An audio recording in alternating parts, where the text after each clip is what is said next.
Ito nang ginagawa natin ngayon mga kabrads. Nakapag-process na rin tayo. Pang siyam na araw na natin, and then ngayon pang 10 na natin. Nagsasara na tayo ng yero. So ito meron pang 4 na pirasong sisara namin.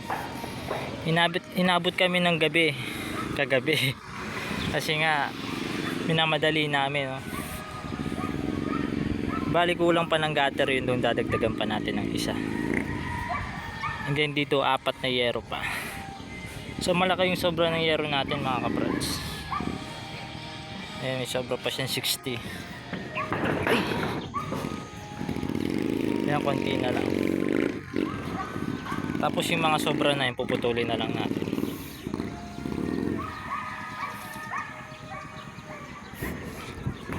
Ito, piniprepare pa yung mga extension sa ilalim bago tayo magsara. Bali itong mga to, kulang pa ng tech screw. Ayan, alas dulo-dulo lang namin siya nabigyan. Full glass namin siya ngayon. Ayan, may mga marka na siya. Ayan yung ilalim niya. So konti na lang.